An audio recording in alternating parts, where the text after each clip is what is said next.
live. You guys listen to another episode of the Real Estate Wholesaling Syndicate podcast. Very excited to have my good friend Drewbie Wilson with us today. Drewbie, thank you so much for coming on, man. Yeah, Kai, thank you so much for having me. Excited to be here, and especially after being a part of your amazing event here about a month or so ago at this point. Excited to be back and hanging out with you, man. It's always a good time. Same here, man. Yeah, it's crazy. It's already been a month. I mean, it feels like it was just yesterday, but yeah, I mean, it's just crazy how time flies. But man, you crushed it on stage. I got so much positive feedback. Everyone loved your speech on calling the damn leads, and I love the whole brand. I love the podcast. I love the mantra, I guess, like for a better word. But because it's so important. I mean, I feel like everything you want is on the other side of calling the damn leads. It really is, and that's really all it is it's just a mantra for doing the work, right? And that's one of the things in my own life when I look back at the brands that I've built between Call the Damn Leads and Crushing the Day. It's always just going back to the mantra of doing the work because the work is what gets you the results. And what work you do is a decision that you make every single day, right? Whether you're working on your personal life or your professional life, it's just one of those decisions that we make. And doing the work is ultimately what gets the results. So that's what it's all about. 100%. Yeah, everyone likes to look for the shiny object or the new sexy thing, but it's really doing that boring shit that probably got you to where you're at. If you just keep doing it, it's gonna get you even further. Yeah, it's funny because the boring stuff is the stuff that it is the money maker. And I understand why it feels sexy to go and get like all these automations or these different shiny tools that exist. And some of them are important, but they're tools to help you do the thing that you're supposed to be doing. And if you're not doing the main thing, which is picking up the phone and having conversations with people, or texting people and having conversations, or emailing them, because it's 2024 and communication style, like they vary. But if you're not actively going out and reaching out to other humans and having conversations about your product or service and how it can benefit that person, I mean, I don't know how you put money in the bank. Same. Yeah. No, I think it's literally the most important thing. I feel like every time I get myself in a slump or I look back, I'm like, oh, I wonder why things aren't going my way.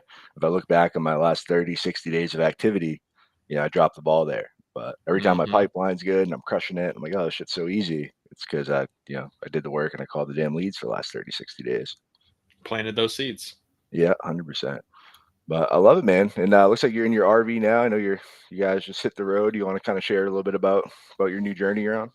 Yeah, so I can't move things around because the desk is all tied down here, but it is a 40-foot fifth wheel trailer. We literally downgraded. We are in the process of cleaning out our house. We just moved out everything out of it this past weekend.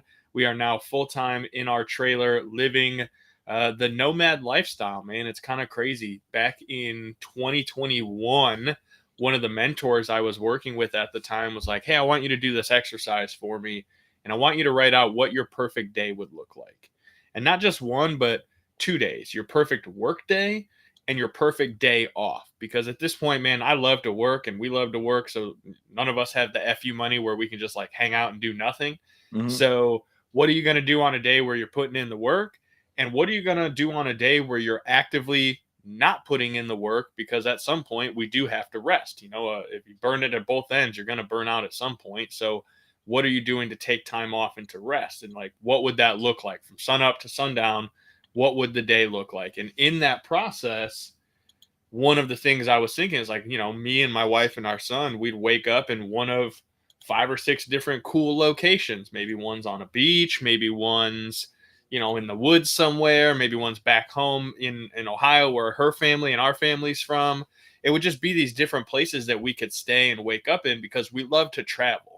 Our Mm. family, like, we just love to go and explore and see new things. In that vision that I had through the exercise, I had to own the properties. I had to have a property management company who was running all the back end for us and doing the Airbnb and all that kind of stuff. Because if you're going to own 5 or 6 properties, you're going to have a shitload of money first to do it. And B, you're going to have someone to manage them and take care of them. And like, it was just a whole big process.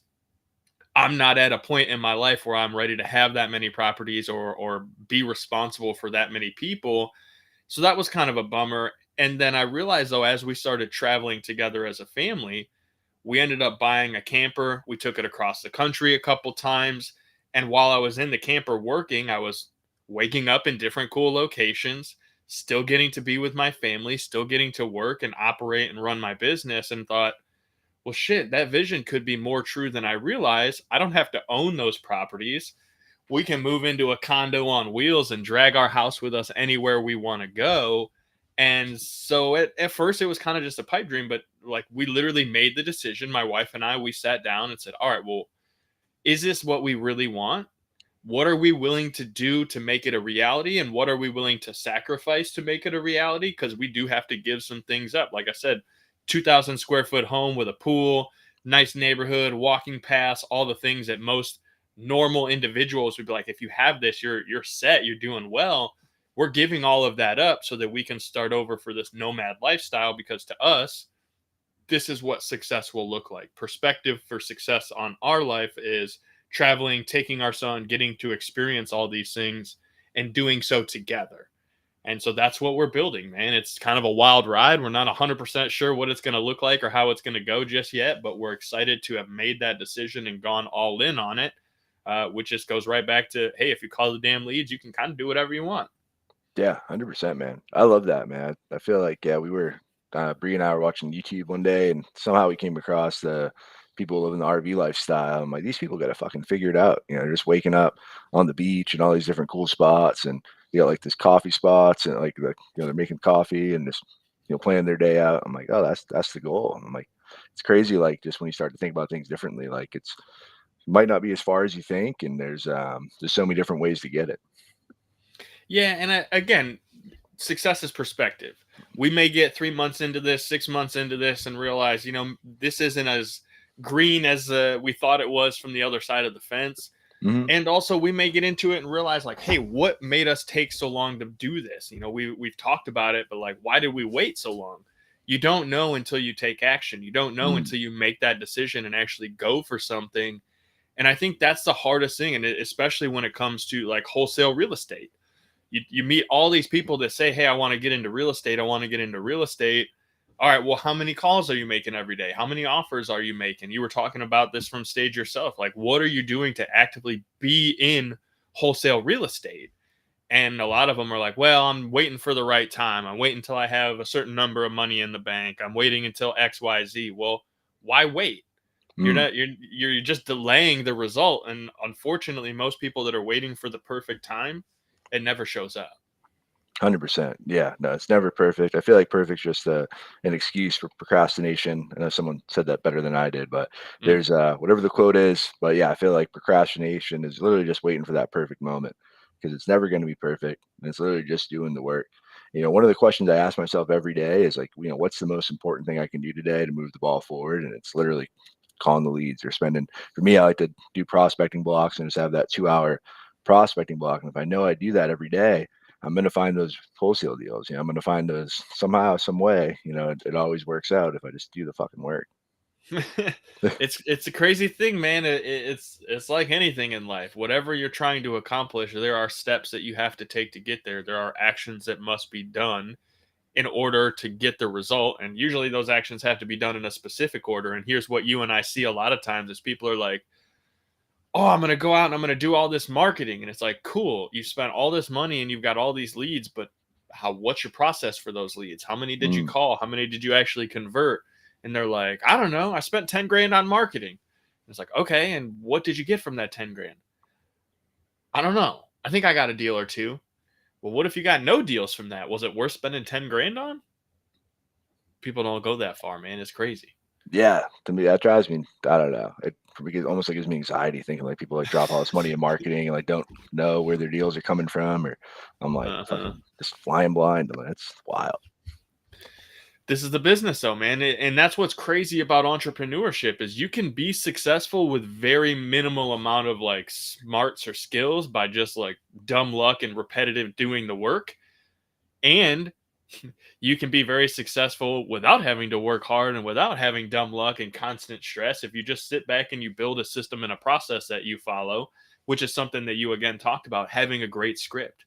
What's the conversation that you're having? Can you even tell me what you're going to talk about when you get on a call with these leads that you're paying for marketing for? So many people don't even know that. They don't know how many touch points they have. They don't know if they have a team, what their team is saying to people when they're on the call. That's the scary thing. It's like, hey, you're investing all this money to get leads, and then you're handing them off to someone, and you have no idea what that person's doing with them. Like, whew. Yeah, 100%. I'm always amazed when like people have success or like something like success at all, and they're like don't have any systems or don't like have a CRM and they're working off like an Excel spreadsheet. And I'm just like, Pure hustle muscle. that's wild, man. Like kudos to you. Imagine if you did have those things, like how much further you'd be. But yeah, it's just wild. I'm like, you're paying for leads and you're just looking at a Google Sheets or Excel sheet and try to color code it. I did it when I first started, so like I'm not knocking it, but like there's just like such a better way. I'm not knocking it either, but you know what? And this is something that I'll talk about for me personally being guilty of is like getting too far into building the systems and processes because Mm, I'm kind of an integrator and a nerdy person at heart.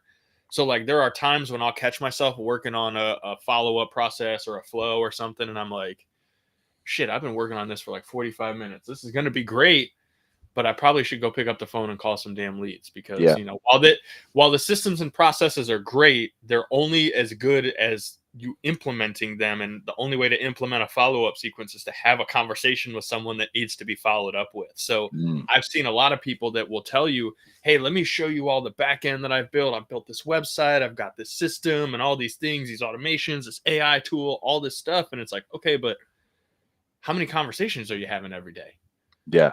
Well, not very many. It's like, well, what's the point of all these tools then? Like, you could still be picking up the phone and calling. Like, you're not to the point where you're so overwhelmed that you need those things. Hmm. Why is all your time being spent on them? And again, I know I'm speaking from personal Yeah. experience. Like, I find myself in that situation. Same. Yeah, no, that's me a couple weeks ago. Yeah, I go through the ups and downs, the cycles like everybody does. But yeah, I'm like, oh, I'm gonna do this project and I'll drop the ball in other areas and just focus on this. Like we just redid the whole wholesale and syndicate website.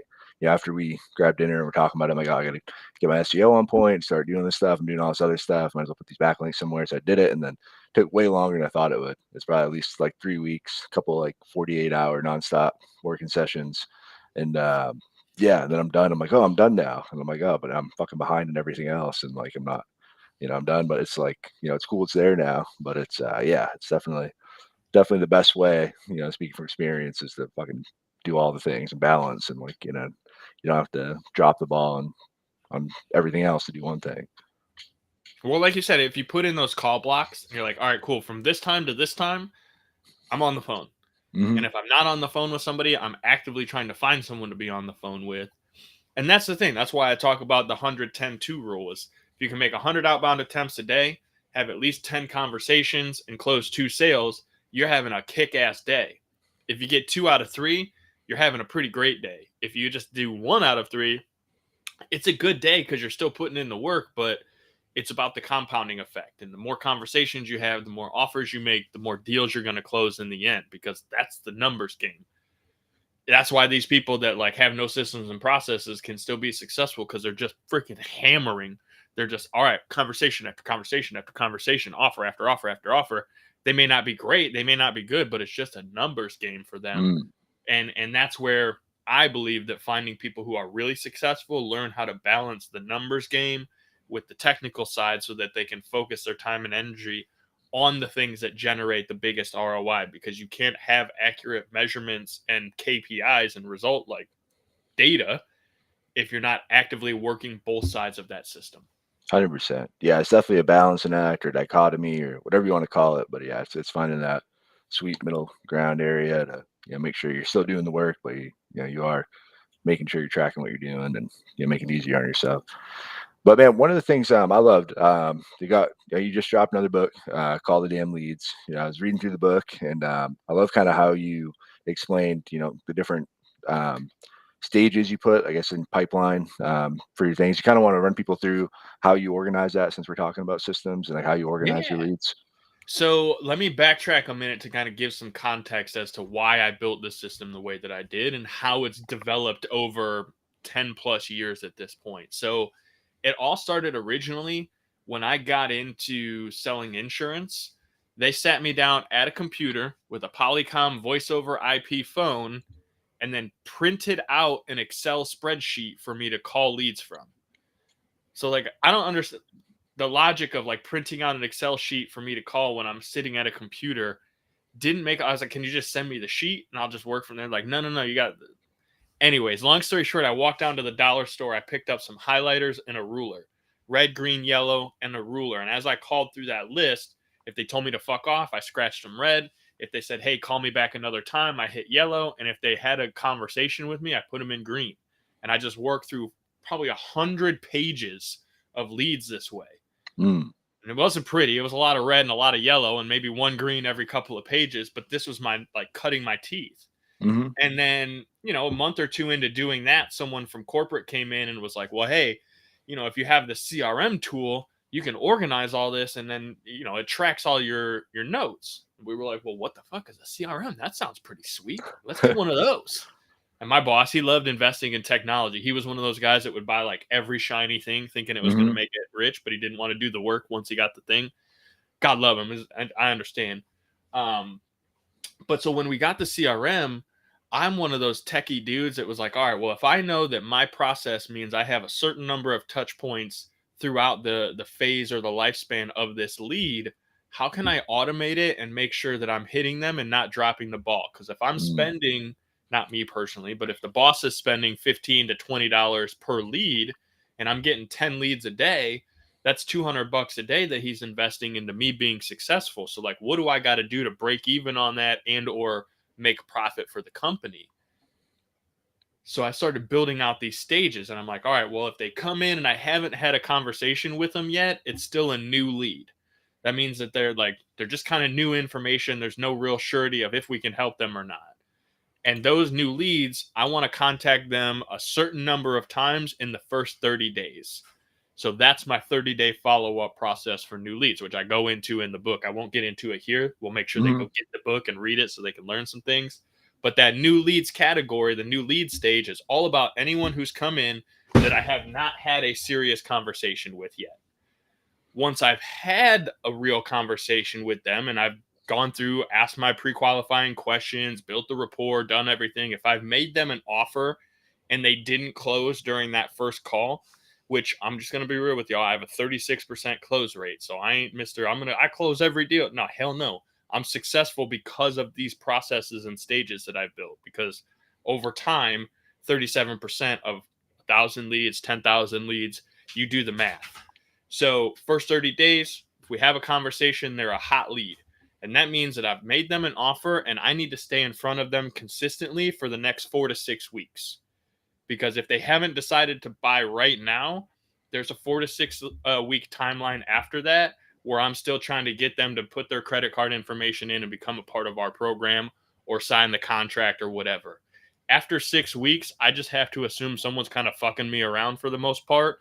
And then I'll move them into a further stage, which would be like a warm leads. They go from hot to warm.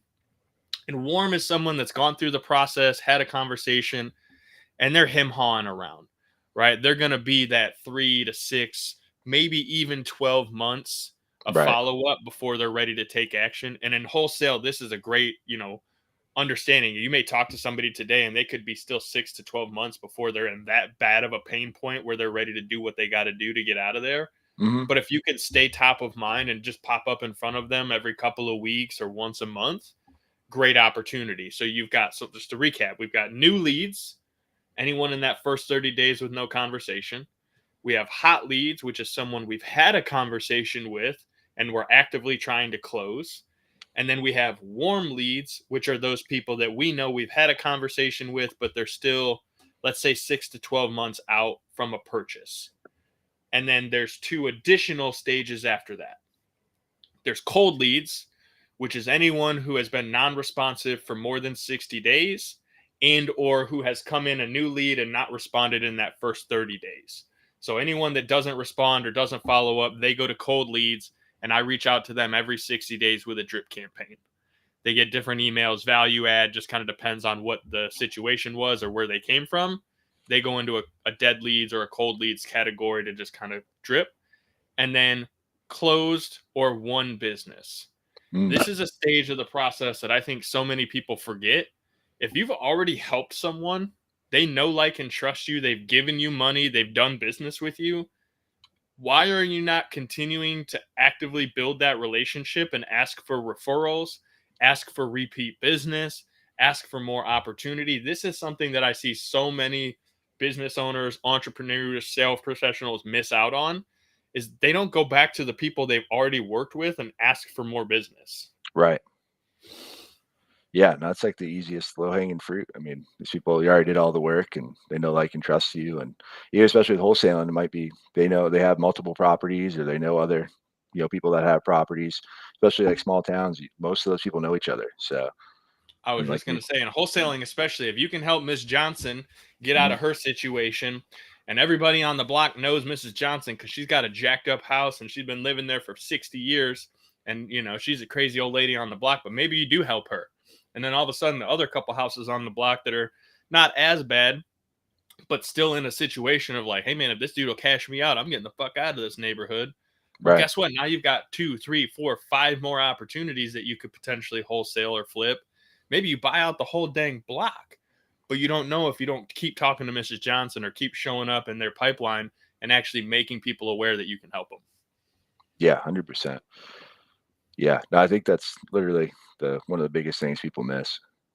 So before, I know we kind of probably should have went into kind of your bio. I totally skipped that. So just excited to That's talk all to right. you. But yeah, do you kind of want to give people a quick background on who you are and what Call the Damn Yeah. Leads So, is? I mean, call the damn leads, Drewbie Wilson. I am a sales professional at heart. I've got more than 20 years of sales experience. I've sold insurance, furniture, digital marketing, consulting, masterminds. I've bought and sold a couple of houses. Not myself. I use real estate agents, but I did a lot of the negotiating on the back end. So I'm playing my part because, retail agents, God love them, but they're not always the brightest. They're okay. I'm just messing with y'all. Point being though, I've been in sales a long time. I grew up in the streets. I've sold a lot of stuff. And what I've learned for me is that there's two things. One, I'm introverted, so I really don't like people. I don't like going out in public. It's funny that I stand on stage and speak for a living now because it's literally that thing that makes me feel very, very awkward. Like, I don't know, I got to get out of here. And also, in being successful in my journey, comes back to doing the work. I used to be over 300 pounds. I was making $30,000 a year as an insurance producer. I wasn't living the life that I knew I was capable of, so I made a decision to change. I made a decision to be the man that I promised my wife and my son that I would be. And in doing so, it just came back to doing the work. Started with crushing the day. I was like, all right, I'm going to get up early. I'm going to go crush the day. I'm going to fuck things up. I'm going to win and I'm going to be successful. And that put me into a position that I never thought I would be. And then at that point, it was like, okay, well, what's the next level up? How do I go from where I am to where I want to be next? Well, now I got to pick up the phone and I got to call the damn leads because I've got the skill set, I've got the mindset, I've got the determination. Now we got to go do the work. Let me go call these damn leads. Let me help more people because the more people I help get what they want, what does Zig Ziglar say? You help enough people, you're going to get what you want. Funny enough, 3 years later, 4 years later, here I am in this freaking RV about to start traveling the country for the next couple of years because I pick up the phone, I call the damn leads, I have conversations with people, I ask where they're at, what they're going through, and then I provide them solutions so that they can get to where they're trying to go. Because again, success is perspective. What I see is going to be different than what you see, is different than what all the people who are commenting on this thread see. However, we all agree that if we're good people and we know, like, and trust each other, at least to the point where we want to help each other win, then if we just do the work and we show up and we provide that value, it's always going to pay off in the end. It's the craziest thing. That was like the big lesson I learned was I was figuring things out. I was getting mentored and they're like, okay, cool. Well, I'll mentor you, but I need you to take it back to the next person and train them. And I went, that's fucking stupid. Why would I help them if I'm going to be successful? Like, I don't want them to get all the skill set I have. Mm, And it was that scarcity thinking that held me back. And when I flipped that switch and I just focused on how am I going to learn everything that I'm learning in such a way that I can now take it back to the people who are around me and help them learn, my life has never been the same. It's I love the that. wildest journey, dude. It's so cool. Oh, that's great, man. Yeah, I feel like that's definitely things a lot of people struggle with, the scarcity mindset, especially depending on how you grew up. It's definitely there's a lot of baggage there as far as looking at everything on a certain lens. But yeah, I feel like there's so many reasons that it's like good that I've learned as I've gotten older to help others. Is one, I mean, it's just the right thing to do. Like two, it's like when you teach somebody something, I think Jim Quick says, when you teach something, you get to learn it twice, Mm, which I already learned it, which I already liked, because you do get to learn it again when you're teaching it, and like you have to prove that you really know it to be able to teach it. And then it forces you to level up too, because if you're teaching them all your stuff, you got to go, make sure you're still staying above if you're competitive, and getting that next level up. absolutely. And that's the thing I love about being in the rooms that I'm in now is that hanging out with people like you and Bree, hanging out with the people from your event, it pushes me to think bigger. It pushes me to get outside of my comfort zone and to think outside the box, because even though you and I may have a different version of success, seeing the way you're going about achieving your version may give me an idea or insight on how to go and achieve mine. And when we get these raw conversations, kind of when we went out after the event and had some conversations, it was like we got to go really deep, and I got to learn some things about you and say, okay, well, now I understand where certain parts of this drive come from. Now I can see where he gets that hustle mentality, and also why he's such a humble and amazing human being. And it's that deeper relationship that we can build that allows me to think, okay, cool. Hey, here's a guy who inspires and motivates me, and somebody that I can learn from and who I can benefit from being around. Because again, when you have these conversations with people like the folks in your wholesaling syndicate, you get a perspective that you wouldn't have had, because most of us just live in this little box. We have this tunnel vision of what we are doing or the life that we're on, because we're constantly grinding. And over the years we've been force fed this hustle mentality and the gotta go have the Lambos and the Rolex and the fancy things. And I'm not shitting on material possessions. What I want people to understand is that what you want, what your version of success looks like, is yours. Mm, Don't let someone else tell you that it's got to be a certain way for you to be successful. And that's where I think so many people get hung up, Kai, is they're like, well, it's not actually success until this because so and so said that. Well, the fuck does so and so have to do with your life? If they're right. not paying your bills, if they're not putting you in a position to have more, then why do you care about their opinion? Why does their version of success have to be your version? If that's what you want, great. But the comparison game is like the thief of joy. It will Yeah. literally like keep you from being who you're supposed to be, because you're spending all your time and energy comparing yourself to someone who ain't you. Be you, and more people will want to do business with you, and that's when things really take off. 100%, man. No, I think that's great, man. Thank you for all the kind words. I feel the exact same way about you and Kayla. You guys are awesome people. Really appreciate all the support you guys did for the event and helped make it happen. And you guys are awesome. But yeah, man, I think that that's such a great point. I feel like one of the biggest reasons, at least from my perspective, is that people get in that comparison trap, or they get in that mindset and like worrying about what people think about them, is because they just never sit down and say, what the fuck do I want? Mm. What do I actually want in life? What does success mean to me? What is my perfect day like? And that perfect day exercise you mentioned, it's so impactful. I mean, if you've never done it, I highly recommend doing it. Can you kind of explain what that perfect day exercise is if people have never heard about that? Yeah, 100%. So I'll tell you first and foremost, I swiped this from Frank Kern. If you go to Google and type Frank Kern core influence, there's like a 3 hour long video where it's from like some marketing thing in the 90s or something. But Frank goes into this really long story about marketing and how to be a great marketer and generate more business. But he also goes through this exercise about the perfect day, because when he's talking about, marketing and getting in the mind of your client, it's understanding, what do they do all day? What do they think about? What are they going through? What emotions are they having? And when you reframe that for yourself and you start saying, well, if I were to wake up today and I were to live the perfect day, and I'm not saying like you hit the lottery and you go crazy and you get a bunch of cocaine and hookers or whatever, like, some people think that would be the perfect day, is like an unlimited abundance. That's not perfect. It's not sustainable. If you woke up every day and you had a sustainable lifestyle that was just awesome and you got to just feel good and go to bed feeling like you did all the things you want to do, what would that look like? Where would you wake up? What would you wake up in? Who would you wake up around? What smells? What flavors? What would you have for breakfast? What kind of emotions would you have? What sort of things would you do? Literally go minute for minute from the moment you open your eyes and take your first breath to the minute you lay down and close your eyes at night. What would that look like? What routines would you have? What would you do every day? Who would you spend time with? What kind of things would you spend time on? If you get really, really intentional about this and you write it all down in detail and then keep looking at it, guess what starts to happen? You start actually doing the things that you're going to need to do to make that a reality. And some of it's consciously because you're looking at it going, well, if I want to have more money, I got to make more sales. Well, if I want to make more sales, my biggest thing right now is I need more leads. Okay, well, where do I need to go to get more leads? Or who do I need to hire to help me get more leads? You're going to start thinking these things out because it's clear. It's right in front of you. The biggest issue, Kai, is most people just wake up and they react to the day. It's like, all right, well, what's going on? I got to do this. And then, like, this thing's fucked up. So I got to go put out this fire. And now this person's calling me. So I got to pivot and go do this thing. But if you woke up and you said, hey, every day, this is the kind of stuff I'm going to do. And this is what I'm going to focus on doing. All the other stuff, like, you create these boundaries and it doesn't become an issue in your life anymore.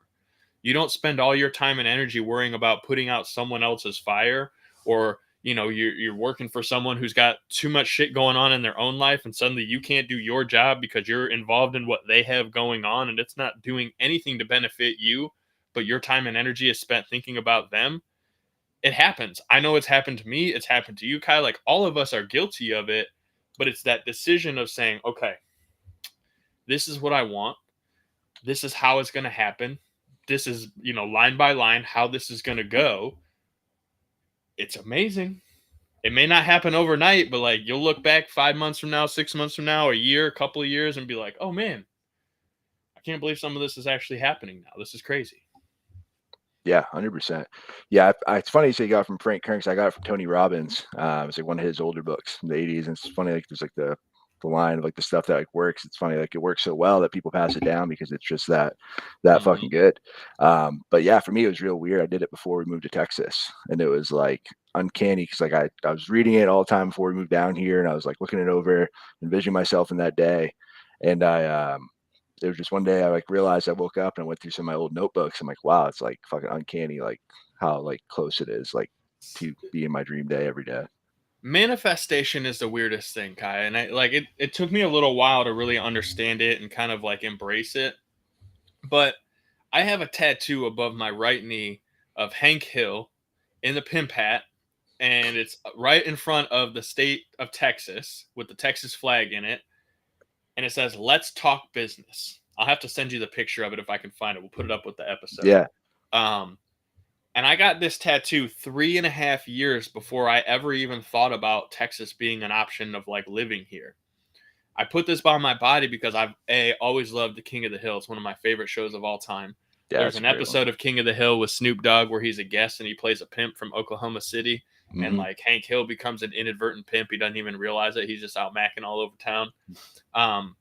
And the "let's talk business" thing was, to me, is like, I'm a businessman. And in that scene, Snoop pulls up and he's like chasing Hank through town, and Hank hops out of his car and he looks at Snoop and he's like, "Get out that jalopy and let's talk some business." And it was like Hank just really steps into being the man. And it was just like something about that I really love. So I got the tattoo because I'm kind of an idiot and I got silly tattoos all over the place. But looking back, here I am. I've moved to Texas. I built an entire career out of talking about business, being on podcasts, speaking from stage, consulting business owners and entrepreneurs. When I got this tattoo, man, I was like a pot dealing, insurance slanging hustler, just goofing around. But now I've manifested this whole career, this whole lifestyle out of something that was a joke. Just like Call the Damn Leads. It was a joke. I learned marketing so that I could sell more insurance, did well in that, had other people that hired me to do their marketing, did well in that, to a point where I had a lot of clients that weren't doing the work. I'd get them the leads. They wouldn't call them. They'd bitch and complain. They'd want a refund. And that's where Call the Damn Leads started, because I had one client in particular who I was like, I got 100 leads for. He said they sucked. I picked them up and started smiling and dialing. Got a bunch of people interested in the property that he had listed. Had one guy send a signed contract over like, "I'm good, I'm in. Where do I send it?" So I call him like, "Bro, the leads don't suck. You suck. Call the damn leads. Here's your refund." And then it was that joke that turned into this brand that's now become like an e-commerce thing that I'm literally using to build and travel the country with, all from this weird manifestation of a silly tattoo of Texas to doing this exercise of like writing down what I really want out of life to seeing it, living it, and actively making it happen, dude. It's the wildest thing. Yeah, 100%. So every time I hear someone complain about leads, I always like hear Alec Baldwin in my head. Like the leads aren't weak, you are weak, dude. I'm like, put that You know what fucking it takes to coffee down. close real estate? Brass balls. That's what it takes. I used to watch like every day before I started my day. I used to watch that. Like I would Yeah, watch a whole series. I'd watch the Glengarry. I'd watch the Boiler Room yeah, speech. me too. Wolf of Wall Street. You know, just get hype, get Hmm. fired up. Because that's the thing, man. Sales calls suck. It doesn't Yeah. matter how successful you are. It doesn't matter like at what level you're in. Even the guys at the top still hate getting on sales calls because it's a Hmm. fucking job. It's a work. Yeah, But it's what we 100%. do with that work that gets the result and allows us to live the life that we want to live.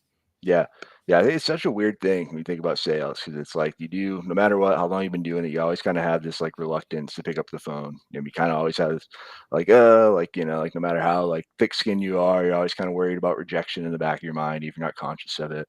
You're just like it's weird. I don't know. It's I feel like it's a great analogy for life too, though, which is weird. I like sales is kind of like life. You're like doing the hard shit and like it's just like a micro version of it, I guess. But it's yeah, it's weird, man.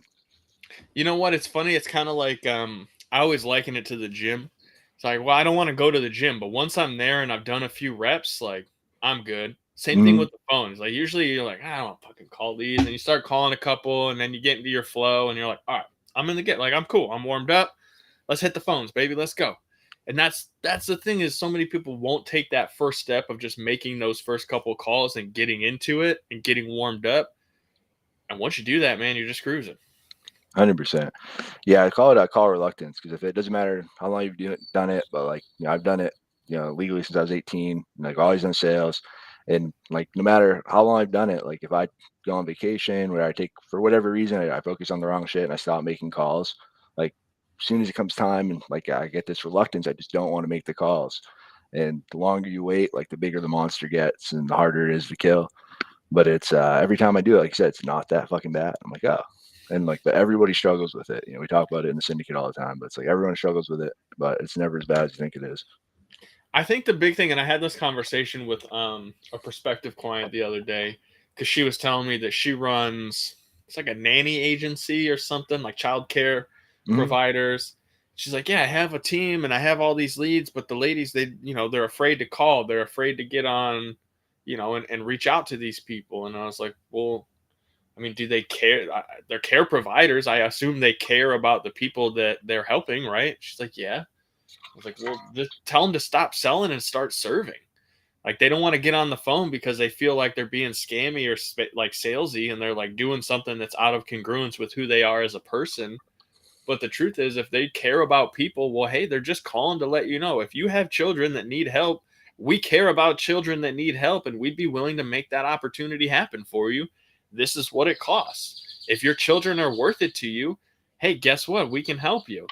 If you're just trying to pay $5 an hour to some random crackhead off of Facebook Marketplace to watch your kids, like you can do that. But like, if you want to work with professionals that are licensed and insured and bonded and actually care about your children, this is what we do. And she said, huh, I guess that makes sense. Now, I don't know if they'll hire me or not because I gave them the game on what to do. Maybe they won't, but like, that's the other thing, man. Give people the game. Tell them what they need to be successful. Some will do it, some won't. And the ones that won't, they'll typically pay you to do it for them. Right. 100%. And I feel like the smart ones, they'll realize like, wow, if that's what he gave me for free, I wonder how much other shit he's got. I always give you the best stuff for free. That's the problem is like the other stuff is actually like all the back end nerdery that you have to do to, implement the Yeah, thing. But that's the game that's though. true. I know I say the same thing, but I know I always think of it like I'm not going to not deliver value if someone hires me. I know you're the same way. It's like I'm going to fucking find a way. Like even if I Oh give you the yeah. best stuff, I'm going to find some fucking more stuff. And the There's crazy always thing is, more. yeah, the crazy thing is some of the things like we don't, or at least for me, I realize like, I'm like, oh, everybody knows this, or it's like, not that big of a deal. And it's like mind blowing for someone who's never done it. And it's usually like the routine, monotonous shit that's like, wow, this You is know a game what? There's changer. I should know this by now because this theme keeps coming up in my life. But you go through the levels of learning. I think Mm, it's the levels of knowledge. But it's basically, when you're born, you have conscious incompetence. Like mm, essentially, you're conscious and you're aware, but you have no idea what the fuck's going on.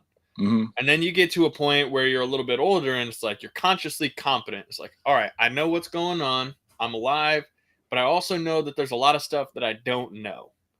And you're like, all right, cool. And then you get to a point where you're consciously, you're like, all right, I know a lot of stuff. I'm good. And then at that final fourth level, you're like, I don't even know what I know. Like I've done this for so long and been doing this thing that I don't even realize the knowledge level that I have because it's just second nature.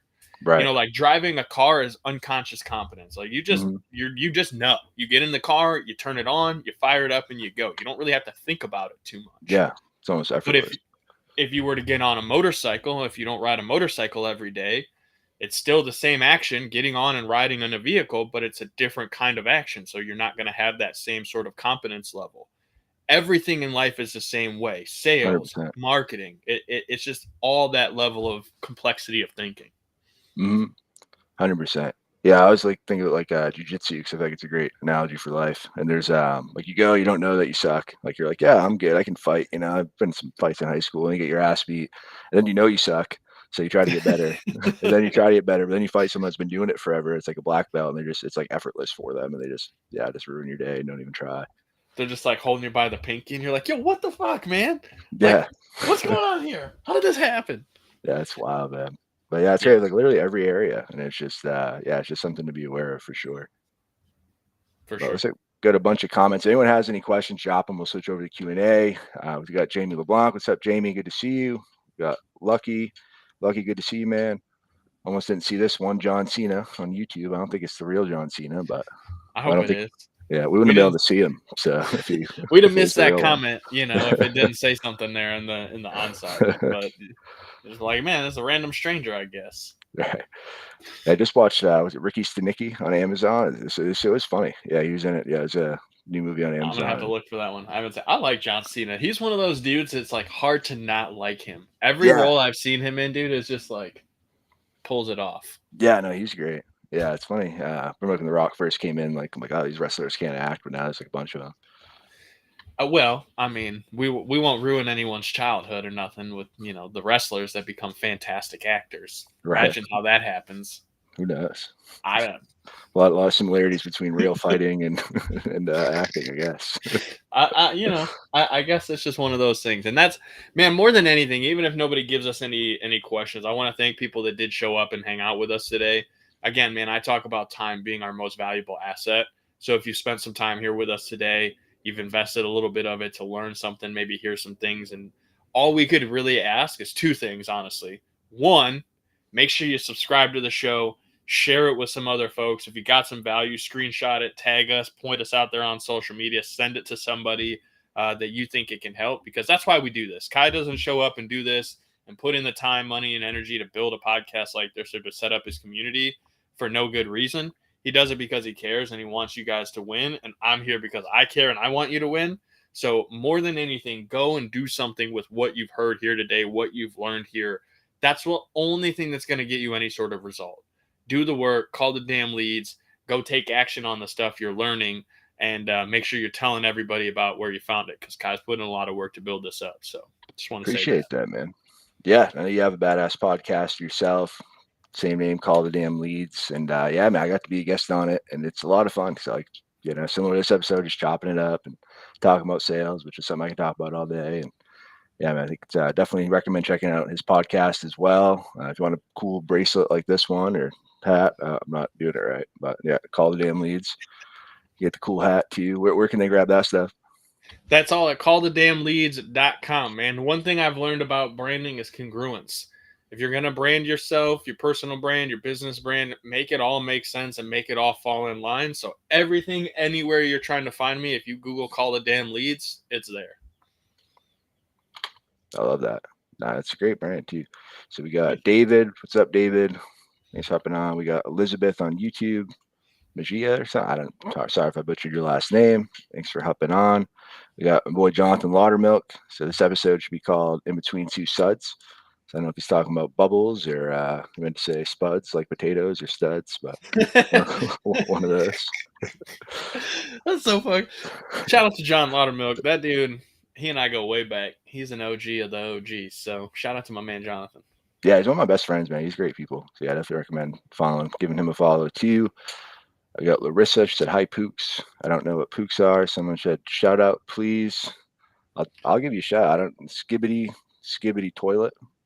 Rock on, Mr. Toilet. Well Shout out done. to you. Thank you for hopping on. It's a fun name you got going on there. But so Now I'm where just to curious next? what a skibbity is when you're on the toilet. That's going to send me down a Google rabbit hole for sure. Right. Yeah. Find some inappropriate sites. That's it. But yeah, man. So where to next on the RV journey? So as of now, we're stationed here in Texas until the end of May, and then we are headed up to Ohio in June. We got some weddings and a couple things to do, and then we'll be headed all down the East Coast in 2024, South Coast this winter, and then up into the West Coast and Upper Midwest in 2025. Man, it's crazy to think that we've got a whole couple years worth of journey already planned out, and just gonna ride with the wind and see where we end up. Yeah, that's awesome. How far are you guys going up the East Coast? I kind of want to do 4th of July in Pennsylvania, wherever the Liberty Bell is. Something about ringing in the year with the Liberty Bell and fireworks sounds pretty fucking cool. Because my birthday is on July 3rd, so I think that'd be fun.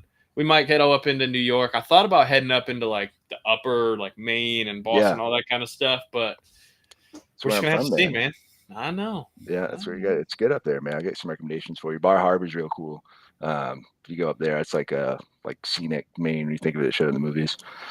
Funny story about the Liberty Bell. You're not supposed to, and hopefully nobody's listening. But I touched it, and because they showed all these. Bree got pissed, but like they had all these pictures of these old, rich, famous people like touching the Liberty Bell back in the day. I'm like, I'm gonna touch this motherfucker. No one's looking, so hope I stole some of its power, but we'll see. My man. Like Nicolas Cage, we're gonna steal the Liberty Bell. Right. Get some of that old timey power. But that's it. Yeah, Philly's cool. Yeah, I've been to Philly a few times. It's I got a bunch of stuff there. Nice. So our first vacation we ever took, we stopped in Philly, went down to Virginia Beach, and we stopped there on the way. And I went on last time we went. I was a bit heavier back then. But I tried to find the best cheesesteak. I probably had like 12 cheesesteaks, and it was 12 different ones. I found the best one though. There's like I'll have to look at the name of it. There's like this market, blanking on the name. If someone's from there, they'll definitely know it. But there's this market with like all these different food vendors and stuff in there. And it's one of the ones in there. There's two of them in there, but yeah, one of the ones in that market. It had the best one for sure, hands down. Good to know. Well, I love food too, so I have to be careful because I'll eat 12 cheesesteaks accidentally. But I appreciate that. I'll keep that in mind. I'll definitely hit you up when we're up that way. Yeah, I got a bunch of recommendations up there. Yeah, it's definitely a good time. And yeah, man, that's super exciting. I mean, we still want to do the trip and check out the whole West Coast. And there's so many places to explore. There's I think you guys are gonna have a great time.